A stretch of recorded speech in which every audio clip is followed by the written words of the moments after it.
Добрый день, уважаемые слушатели. Сегодня время очередного семинара для родителей. Если возможно, есть среди слушателей для специалистов. И сегодняшняя тема посвящена такому аспекту в жизни ребенка, да, и его родителей, как сепарация от родителей, как основа формирования самостоятельного поведения, самостоятельного мировоззрения, самостоятельной жизни ребенка. Вообще такое явление, как жизнь, во всех ее красках можно ощутить только лишь при условии, если вы взрослый человек.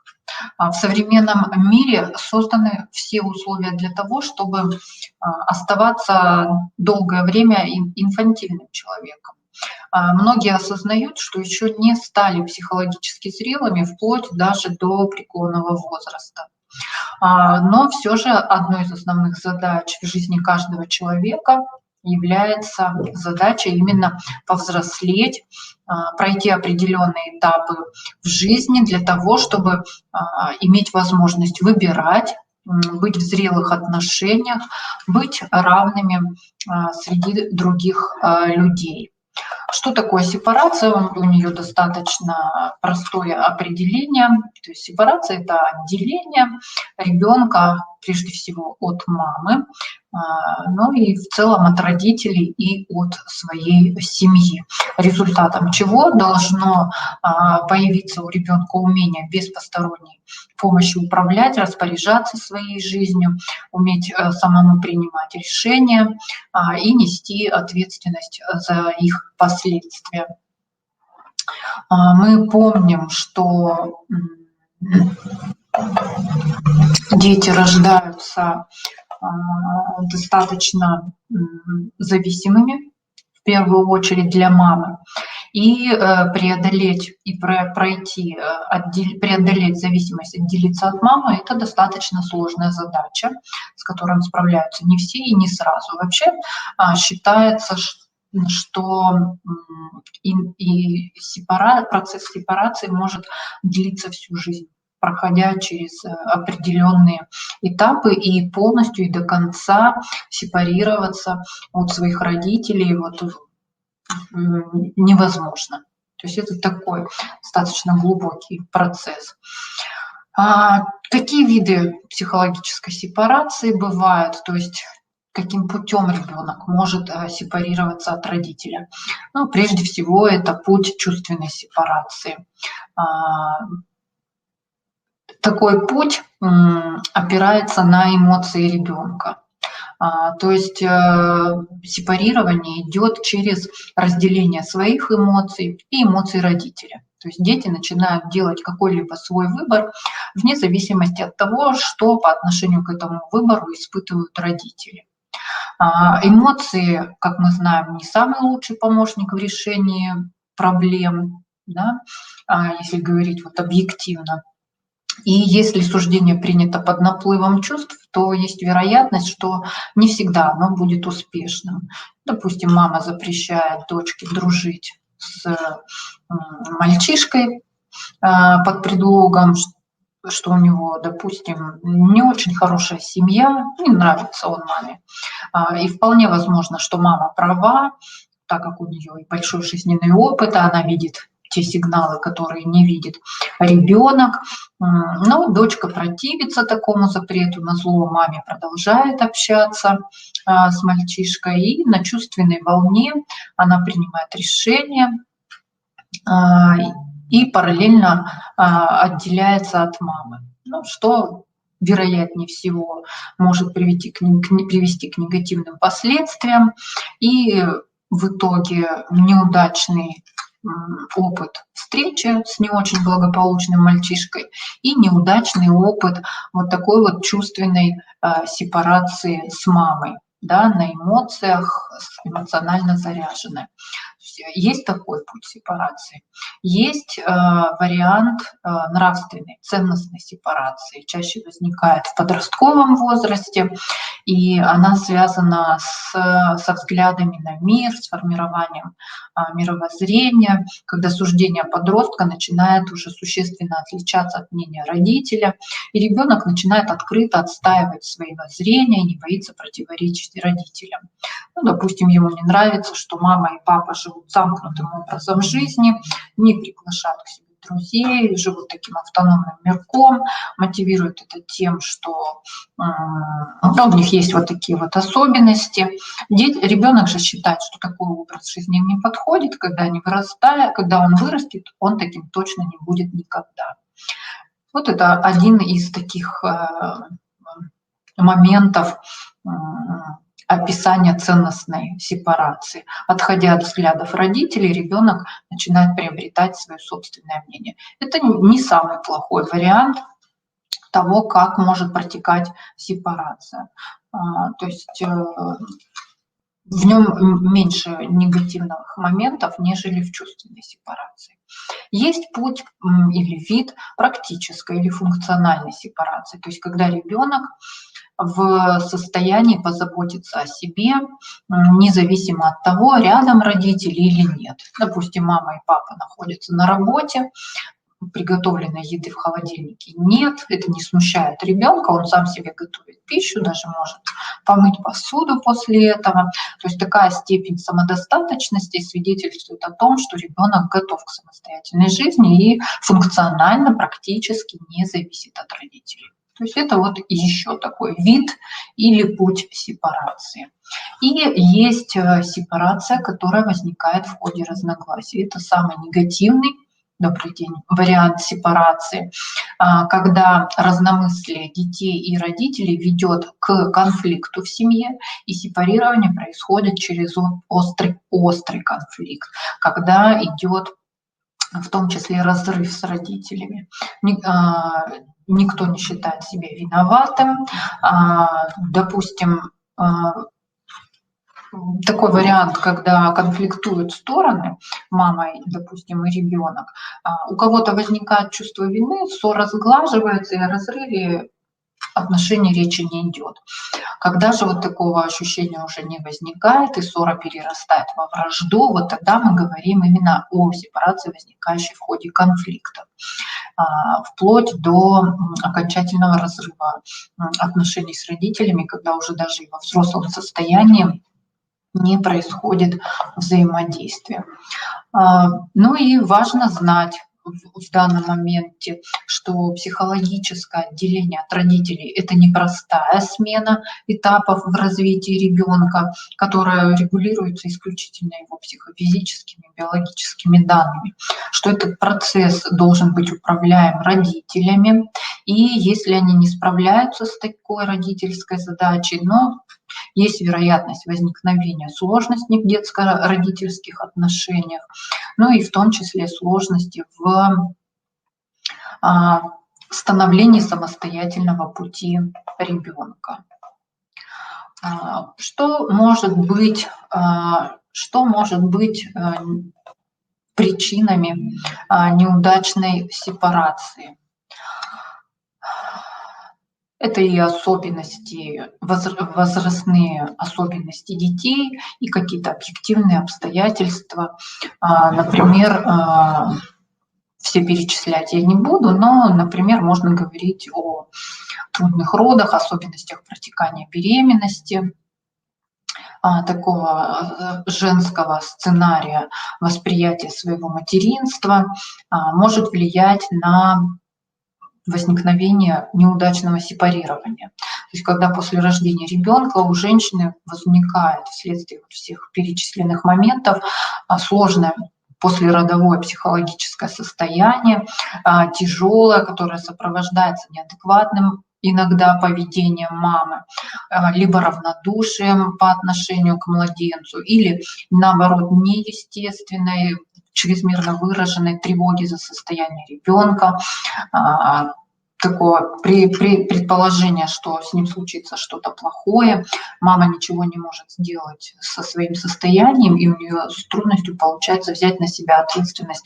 за ребенка, и даже трудно физически находиться рядом с ним. И в этом случае возникают, естественно, нарушения формирования привязанности по отношению к ребенку, ну и, соответственно, возникают искаженные прогноз искаженной сепарации, так как нет теплой привязанности, когда ребенок чувствует себя спокойно, и мама может спокойно и уверенно отпускать ребенка в дальнейшем, потому как и в том числе не было сформировано и привязанности. В младенческом ясельном возрасте, когда ребенок начинает ходить, немножко уже отсоединяться от мамы. Мама может неотлучно следить за ребенком, может сопровождаться воспитание постоянными тревогами, чтобы ребенок вел себя поаккуратнее, не оступился, не упал, не ходил куда нужно. Не создается такая, да, безопасная сенсорная среда для формирования опыта жизни, а создаются запреты, которые на самом деле немножечко успокаивают тревожность мамы, но не работают на развитие ребенка. И на этом этапе для того, чтобы именно успокоить свое тревожное состояние, возникает такое полное слияние мамы с ребенком, конфлюенция. Да? Но так долго продолжаться не может, ребенок развивается, познает мир, ему все интересно, он начинает капризничать, не понимает, почему слышит сплошные запреты. Вот здесь вот очень важно, конечно, не переборщить с запретами, со своими вето. Нужно знать, где необходимо дать ребенку самостоятельность, чтобы все-таки он рос более уверенным человеком. Детский сад, начальная школа. Здесь ребенок все больше познает окружающий мир. Здесь уже происходит отход от родителей в большей степени, так как уже авторитета мамы, папы недостаточно. Мы часто слышим такую фразу от ребенка: а воспитатель сказал так. У родителей, как защитная реакция, появляется страх потерять контроль над чадом, и начинаются еще более сильные какие-то запреты. В том случае, если родитель не понимает, что запускается процесс сепарации, не делай этого, не делай так. Капризы в данном случае ребенка также усиливаются. И хорошо, если взрослые на этом этапе также помогут и поймут ребенка, что с ним происходит сепарация. Если нет, то, соответственно, снова процесс может пойти по негативному сценарию. То есть либо усилятся протестные реакции, будут более выраженными, яркими, либо это будет пассивная какая-то протестная реакция с подавленными эмоциями, ну, либо ребенок просто уйдет в полную пассивность. Ну и подростковый возраст. Здесь тоже время созревания ребенка, духовного, более уже в мировоззренческом плане самостоятельного. И здесь тоже есть возможность немножко подавить процесс сепарации ребенка, так как такой вот бурное половое созревание характеризуется в том числе и выраженными эмоциональными реакциями, которые родителям тяжело переносить, они чаще воспринимаются в свой адрес, как какая-то обида, а по факту происходит все-таки сепарация ребенка, да, и тоже могут подавляться вот эти вот моменты взросления. Важно знать, что каждый возраст сепарации от родителей имеет большое значение. На любом его этапе нельзя пугать, да, как Мы, родители, любим попугать ребенка страшилками мирового масштаба, что без помощи родителей они не решат своих проблем, не смогут справиться, да куда же ты без родителей. И вот такое преувеличение внешней опасности на всех возрастных этапах, это вот как раз-таки и есть гарантия того, что ребенок будет расти робким или чрезмерно протестным, то есть будет чувственно сепарироваться, да, мы помним, что это негативный вариант сепарации, и, в принципе, взросление его замедлится, да, то есть возникнет неудачная сепарация от родителей. Вообще для чего нужна сепарация? Так ли она вообще важна? Надо понимать, что пока не произошло отделение от родителей, человек не может полноценно начать собственную жизнь. Ребенку до года, да, физиологическое и психологическое слияние с мамой дает чувство безопасности, ощущение полного принятия, доверия, безусловной любви. В течение всей своей жизни человек будет пытаться вернуться к этому симбиозу, потому что там спокойно. Добиться вот этого ощущения, приобщения с родителями через приобщение либо к друзьям, либо к партнеру, да, по браку. Желание вот получить безусловное принятие может так и остаться самым главным в жизни, а не какие-то другие цели. Но сепарация необходима, потому что она приводит к способности отличать себя, свои чувства, желания от чувств и желаний других людей, понимать, что принадлежит вам, а что принадлежит другому человеку, и в частности маме или супругу. После сепарации внутри возникает психическое пространство, которое позволяет принимать и любить себя. Ну и в том числе уровень сформированности личности определяется тем, в какой степени реакциями человека управляют его эмоции. И считается, что степень, чем выше у человека способность отделять мыслительный процесс от эмоций, тем выше степень автономности личности. Это во многом тоже определяется родителями, то есть в процессе родительского воспитания. Каждая мама знает, насколько маленький ребенок зависим от ее состояния, что у них единое эмоциональное поле, и в зависимости от поведения мамы, если она не манипулирует чувствами ребенка, если она позволяет испытывать ребенку те или иные чувства и учит ребенка не зависеть от эмоций мамы, то вот в процессе взросления ребенок учится управлять своими эмоциями, разделять свои эмоции и эмоции мамы и родителей. Вот. Отсутствие самостоятельности, то есть как раз-таки такое эмоциональное переплетение с родителями, с родительскими эмоциями, мешает осознанию прежде всего своей уникальности, что я вообще что-то хочу иное, нежели хотят от меня родители. Ну и кроме того, самостоятельность – это не просто отделение от родителей, это все-таки способность принимать решения, а это отличает взрослого от ребенка. К сожалению, родители сами иногда так и остаются детьми внутри, и незаконченная сепарация является такой отличной почвой для формирования разного рода зависимостей. Ну, прежде всего, конечно же, любовной зависимости, да, но и других типов аддикций.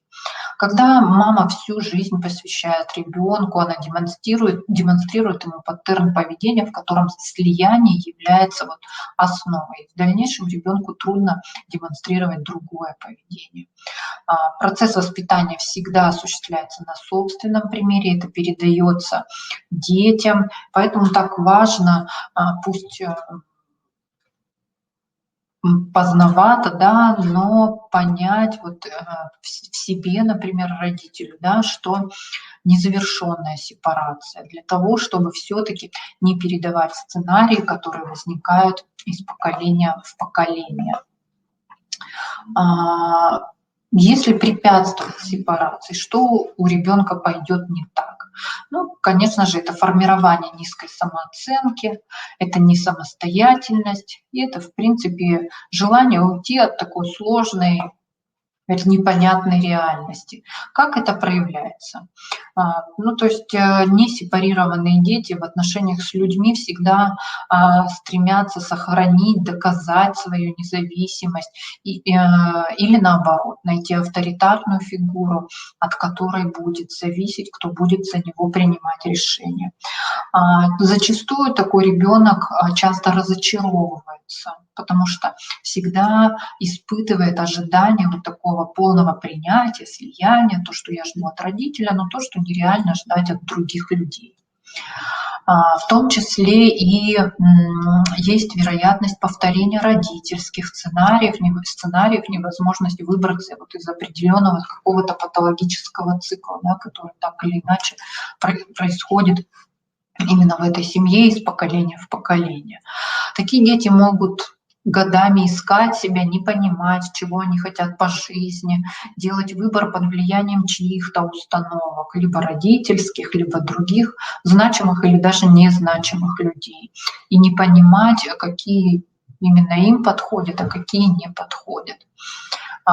Всегда важно одобрение окружающих. То есть в критике всегда слышат фразу «а ты плохой, плохая», после критики опускаются руки, не могут более взяться за какое-то дело. Часто чувствуют бессилие, опустошенность, из-за чего сложно строить карьеру, больше зарабатывать, идти к какой-то мечте.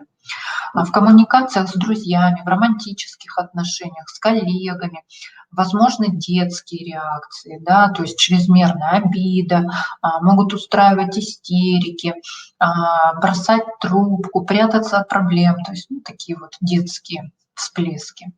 Могут возникать проблемы в дальнейшем со своими взрослеющими детьми, не могут отдать им ответственность, так же, как в свое время ему не смогли дать ответственность, да, или же держат их, да, всегда около себя, не позволяют жить своей жизнью. Вот таким образом проявляется несепарированность. Конечно же, научно сепарация проходит в определенные возрастные периоды. Считается, что есть 4 этапа сепарации. Ну, во-первых, это возраст ребенка 1 год, то есть когда он делает свои первые шаги самостоятельные или движения, дотянуться до чего-то, доползти, дойти. И здесь препятствием психологическому отделению является то, что мама в этот период не поддерживает эти стремления ребенка к самостоятельности, а продолжает настойчиво действовать за него, кормить с ложки, давать игрушки, делать то, что ребенок хочет сделать сам, не позволяя ему проявлять самостоятельность. Далее это кризис 3 лет, когда ребенок начинает осознавать себя как личность, и ему становится интересным, на что он способен сам без мамы. И во время вот этого кризиса он начинает осознавать, я и мама — это разные люди, с разными чувствами, с разными мыслями, эмоциями, мы вообще не похожи. И фразы родителей здесь, вот, препятствующие становлению личности, это как раз-таки те фразы, которые мы чаще всего говорим: ты еще маленький, давай это сделаю я, видишь, у тебя не получается, я сейчас покажу, как быстрее, как надо, я знаю, как правильнее. Да? Ту или иную фразу каждый из нас когда-то повторял.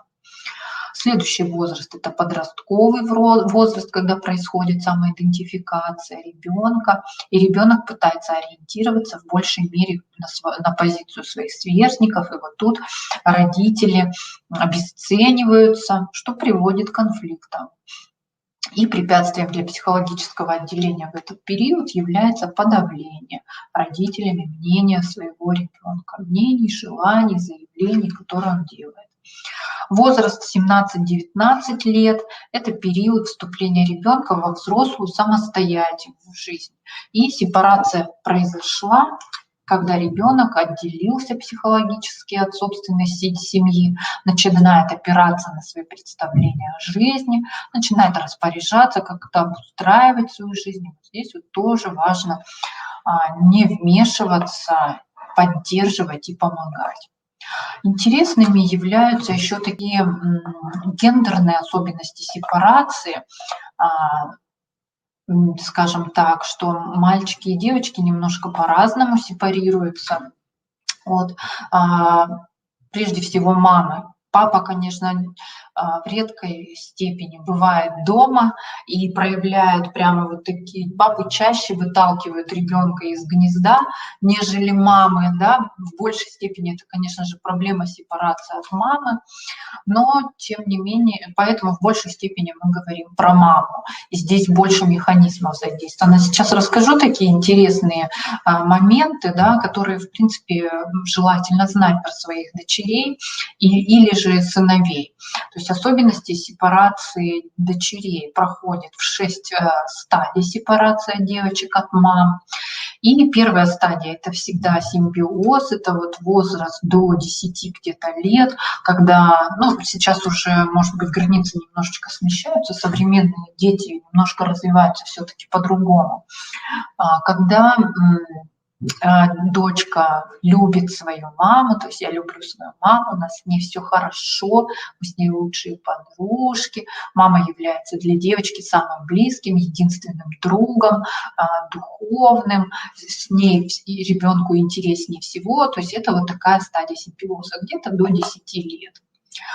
Далее возникает такая интересная стадия, как конкуренция. То есть это такие немножечко и психоаналитические моменты, да, то есть девочки начинают позволять себе в какой-то степени иногда даже открыто, но конфликтовать с мамой, потому что возникает потребность с ней конкурировать. К подростковому возрасту девочка становится уже физиологически привлекательной, мама немножечко уже начинает увядать, хотя современные мамы, да, сейчас следят за собой, выглядят очень хорошо. Девочкам сейчас сложнее конкурировать с мамами, но для того, чтобы вырасти и победить, вот нужно пройти этот этап конкуренции. Поэтому в какой-то степени современным мамам нужно позволять дочкам выигрывать вот эту вот конкуренцию. Ну, следующая стадия – борьба.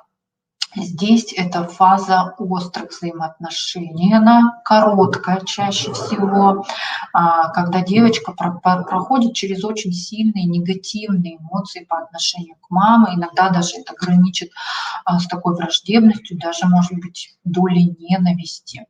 И здесь вот это состояние может быть спровоцировано любой, даже самой простой ситуацией, когда в ответ девочки, дочки могут говорить маме: ты мне испортила всю жизнь, то есть такой негативизм с катастрофизацией, да.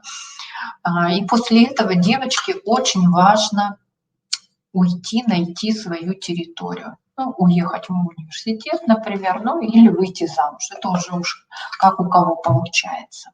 Далее вот тогда возникает стадия бегства.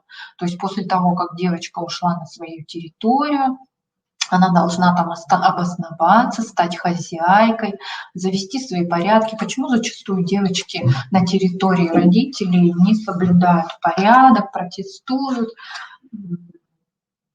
Потому что вот это вот возникает чувство порядка и желание заботиться о своем доме только на своей территории. Здесь становится важно организовать свой маленький мир. И далее возникает 5-я стадия возвращения. То есть после того, как у девочки появилось свое место, она уже может спокойно прийти к маме и погордиться собой, рассказать, как у нее все хорошо получилось, какая у нее хорошая семья, какая она хорошая хозяйка, какой у нее хороший дом. Она рада сделать маме подарок, рассказать о своих заслугах, и это не про то, какая мама плохая, да, и не способна уже, да, что-то сделать, а это про то, какая она девочка, дочка, стала хорошей, умелой, тоже стала женщиной. И здесь тоже важно поддержать свою дочку, понимать вот эти вот все механизмы, потому что зачастую именно материнские глаза являются самыми строгими глазами в мире. Мама самая строгая судья. Бывает так. То есть и после этого возникает последняя стадия — любовь, то есть дочка начинает любить уже маму на новом уровне, уже не исходя из симбиоза, а как взрослая женщина со взрослой женщиной. И здесь уже вот можно сказать, что если возникает вот эта вот любовь все-таки, да, взрослая, здесь можно сказать, что сепарация пройдена полностью, она пройдена удачно. Что касается сепарации мальчиков, здесь тоже есть свои нюансы. Мы помним, что у мам с сыновьями очень высокая степень симбиоза, так как уже при рождении мамы к сыновьям относятся, мы про нормативных мам говорим, да, без патологических каких-то моментов, всегда к сыну относится как к особенному. В этом плюс в том, что у мальчиков, конечно же, высокая самооценка, но отделиться вот от такого симбиоза становится гораздо сложнее. Это становится вот такой сверхзадачей для мальчика. А вообще, в принципе, мальчику для того, чтобы стать мужчиной, нужно сепарироваться от мамы. Современное общество организовано в этом плане. Оно идет не в пользу сепарации, сделать крайне сложно это, сепарироваться, способствуют в том числе воспитательные, учебные заведения с большим количеством воспитателей, учителей, женщин, программами, которые ориентированы на интеллектуальное развитие, а не на возмужание. И в связи с этим вот у мужчины складывается такой архетипический образ женщины как чего-то великого, божественного, которое сложно победить, и часто это приводит к пассивной агрессии, в связи с чем в дальнейшем бывают сложности в супружеских отношениях. Иногда все это еще подкрепляется тем, что мамы, особенно самостоятельные мамы, ставят сыновей на место отсутствия взрослого мужчины-партнера. Но стадии у сепарирования мальчишек стадий всего 4. Первоначальная стадия, также психологический возраст до 10 лет. Первая стадия – это симбиоз. Это также, когда мама самый близкий, самый лучший человек, но завершается эта фаза такой зависимостью и страхом перед властью женщины. Сын, с одной стороны, что-то делает постоянно хорошее для мамы, подарочки, еще что-то. И вроде бы он всегда находится на позитиве, но внутренне появляется такая подавленная агрессия, которая выражается, может быть, не напрямую, да, что-то где-то там напакостит немножечко, потом за это испытывает чувство вины. Может быть также пассивная агрессия у мальчишек проявляться по отношению к маме так, что он ничего ей не дает, но много берет, да, у мамы. То есть, ну, вот такие вот моменты могут проявляться, и нужно понимать, что это вот сложности мальчишеской сепарации от мамы. Очень сильная привязанность, так как формируется очень сильная между ними привязанность. Следующая стадия – это ранний подростковый возраст, и это стадия бегства. То есть обычно характеризуется тем, что мальчишки начинают собираться в компании, играют в совместные игры, мама нигде не может его найти. То есть в данном случае мальчик еще не сепарировался, но вот такая, но сбежал, скажем так, от мамы. Да? И на этой стадии мальчишки старательно подчеркивают, что у них нет ничего общего с мамой, что у них нет ничего женского, подчеркнуто такой мужской стиль поведения в одежде, начинают заниматься экстремальными видами спорта. Это вот все признаки сепарации, то есть что ребенок начинает отделяться от мамы. Следующая стадия – стадия конфронтации. Мужчины тоже рискуют на конфронтацию, им это сложнее сделать, чем девочкам, но тем не менее они пробуют бороться с мамой для того, чтобы почувствовать себя мужчиной. Он может начать критиковать ее, в какой-то степени учить жить. Это такой вот уже хороший подростковый возраст, да, переходящий в юношество. Может объяснять маме, как правильно жить, что он знает лучше, чем она, как это делать. А женщина ничего не умеет и должна сидеть на кухне. И вот появляется такой немножко элемент борьбы за власть, доминирование, самоутверждение, такая тоже гипертрофированная мужественность. Опять же, мамам быть готовым к тому, что может быть, что вот на этой стадии могут быть такие явления. Ну и завершающая стадия — сепарация. Тогда, когда в мужчине появляются такие нюансы, когда ему уже не важно специально что-то доказывать, какие-то достижения приносить маме, отсутствует демонстрация уже признаков такой маскулинности. Он разрешает себе быть близким с мамой, уже с ней не борется, уже сотрудничает, ценит и уже спокойно любит свою маму. Ну вот стадии могут быть пройдены, конечно же, не до конца, могут перепрыгивать со стадии на стадию, могут как-то переходить на следующую с авансом. Ну, важно понимать, что все эти стадии являются нормой, все, что происходит с ребенком на этих стадиях, и что сепарация — это все-таки длинный путь. Говорить о том, что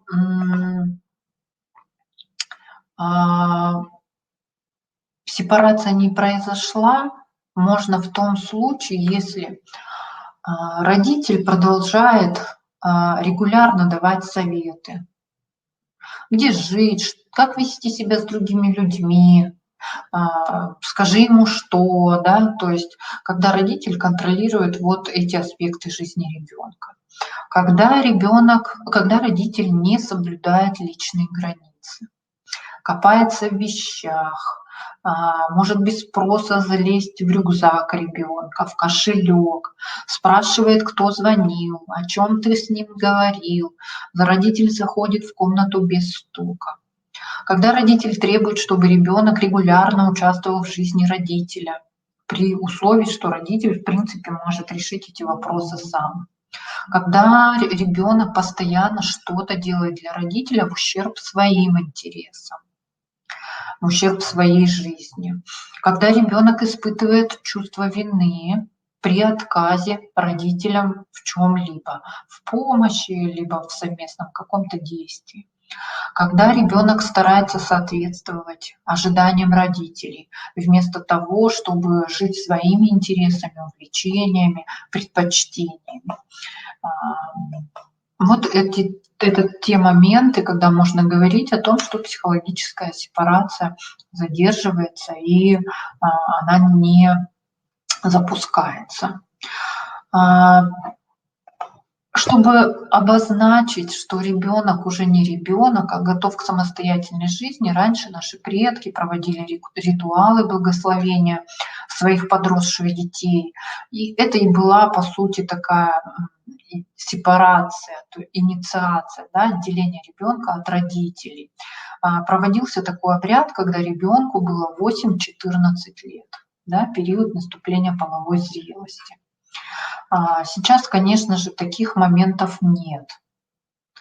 Но важно понимать, что сепарация происходит тогда, когда родитель внутренне говорит себе, что мы тебя отпускаем, передаем тебе ответственность за свою жизнь. Это можно делать без всяких ритуалов, просто намерением, которое отражается в каких-то ваших решениях по отношению к ребенку. И вот Михаил Бурняшев, директор Института консультирования системных решений, сказал о том, что есть два слова: забота и опека. И почувствуйте разницу в этих двух словах. Смысл этих двух слов, естественно, отличается. То есть заботиться можно о человеке, которого любишь, но при этом ты позволяешь ему быть равным себе или иногда сильнее себя. А опека – это всегда по отношению к старшего, к младшему, более сильного по отношению к слабому, который к тому же не может о себе позаботиться сам, не может принять эффективные решения. То есть важно различать вот эти вот моменты. Что можно и нужно делать для сепарации? Ну, конечно же, прежде всего помогать ребенку понимать, что он и его родители – это разные люди. С одной стороны, когда мы с ребенком общаемся, мы говорим о том, что как мы с тобой похожи, у нас с тобой есть общие черты, и вот эта вот общность, что ты мой ребенок, мы с тобой похожи, это очень важно. Но в то же время важно и показывать различия, что мы не похожи друг на друга, и это хорошо. Важно подумать и составить список, чем именно вы отличаетесь друг от друга. Не хуже или лучше, а именно просто отличаетесь. Например, мама любит мясо, ребенок любит картошку. У папы глаза карие, у ребенка голубые, и это здорово. Ты любишь кататься на санках, я люблю на лыжах. Мы имеем право отличаться в этом. Чем длиннее список будет, тем лучше. И так сознание ребенка и сознание родителя признают, что вообще различия имеют право существовать. И я не обязательно должен быть 100% похожим на тебя. Во-вторых, важно отказаться от идеализации. Родителю важно признавать свое несовершенство. Это очень важно. Честно, не скрывая, говорить о том, что есть недостатки во внешности, в привычках, в реакциях, признать, что я как родитель могу совершать ошибки, иногда могу быть неприятным в общении. Таким образом, ребенок не будет испытывать по отношению к нам, родителям, каких-то идеализированных чувств. Ему будет легче от нас отделиться. Следующий момент – это, конечно же, искренне сообщать, что я как родитель не могу выполнить всех требований ребенка, потому что я не всемогущий. И тем самым тоже таким образом избегать идеализации, помогать ребенку искать других людей, другие пути решения вопросов, не зависеть полностью от родителей, или же таким образом провоцировать ребенка на самостоятельные действия для достижения желаемого. Очень важно соблюдать границы. Важно даже вот записать, определить и записать для себя правила, которые действуют, во-первых, на вашей территории, что с вами так нельзя поступать ребенку, а можно именно вот так вот. Разрешить себе не терпеть нарушения своих границ, конструктивно объяснять детям, другим членам семьи, что вы не будете позволять переступать их. Например, я не хочу обсуждать темы, касающиеся внешности, еще каких-то важных для вас моментов. И если ты начнешь говорить об этом, я буду говорить стоп. Или, допустим, какие-то другие моменты. То есть, когда ты кричишь на меня, да, я буду говорить стоп, я не хочу позволять тебе вести себя по отношению ко мне так. И важно понимать, что у ребенка тоже должны быть вот такие вот границы, то есть тоже список запретных тем, быть готовым выслушать от него эти моменты. Помочь даже их сформировать, потому что это перенесется в том числе и на взаимодействие с другими людьми. Дальше это, конечно же, формировать ответственность, то есть искать моменты, где ребенок зависит от родителей, но мог бы быть в этом самостоятельным, и помогать формировать самостоятельность. Важно хвалить ребенка за то, что он умеет что-то делать самостоятельно и хорошо для его возраста. И чем больше хвалите, тем лучше. Важно признать право на свою жизнь. Это право есть у родителей. Они могут быть такими, какими хотят, и не стоит их переделать. И это право есть у детей. Быть такими, какие они есть. Ну, понятно, что в адекватных рамках. Также важным моментом является формирование эмоциональной свободы. То есть помочь ребенку преодолеть страх перед реакцией родителя на его определенные действия, бездействия, слова, мысли и так далее. Важно родителю понимать, что нельзя отвечать за эмоции другого, даже если это мама.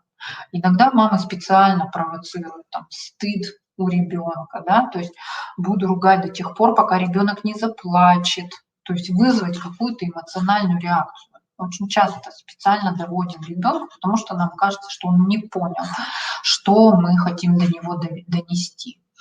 Важно изменить тактику общения с ребенком, чтобы все-таки способствовать сепарации. То есть родители привыкли к стандартным моделям взаимодействия с ребенком, вызвать у ребенка реакцию оправдания, излишнюю эмоциональную реакцию, например, на несправедливые претензии, некорректное вмешательство, вызвать у ребенка раздражение или доказательство своей правоты. Но важно все-таки перестроиться на спокойную дискуссию и помогать ребенку уверенно, прежде всего перед родителем, объяснять какую-то свою позицию, слушать, слышать ребенка. Это непривычно, но именно вот это является пересмотром отношения родителя к ребенку. И здесь ни в коем случае не идет речь об игнорировании или пренебрежении ребенком мнения своих родителей. Здесь все-таки речь идет о формировании уважения к родителю, а не страха перед ним и эмоциональной зависимости. Еще важный момент – это важная составляющая сепарации от родителей – это все-таки достаточность тех ресурсов, которые ребенок получает от родителей в детстве. Нередко так бывает, что ресурсов родительской любви, принятия, поддержки не хватает. И это тоже одна из причин, по которой ребенок не может вырасти. Психологически он застревает именно в том возрасте, где всего этого не хватало. Либо в 5, либо в 7, либо в 12 лет. Со всеми теми реакциями эмоциональными, поведенческими, которые свойственны этому возрасту. Поэтому важно все дать вовремя, беречь самооценку ребенка, взращивать ее. Очень важно формировать привязанность к ребенку, демонстрировать любовь для того, чтобы в дальнейшем, чтобы ребенок взрослел, то есть проходил из возраста в возраст со всеми теми новообразованиями, которые должны сформироваться в этот возрастной период. Ну и в какой-то степени все-таки терпимость к агрессии, гневу, негодованию ребенка, как эмоциям, которые могут сопровождать процесс сепарации. Вы можете столкнуться с ощущением надрыва в отношениях, детям сложно совладать с собой, отношение к родителю может варьироваться от неприязни, ненависти до жалости. Скорее всего, возникнет желание закрыться от ребенка. Приготовьтесь к тому, что на каждом вот этапе сепарации вы будете сталкиваться с сопротивлением, со сложными эмоциями детей.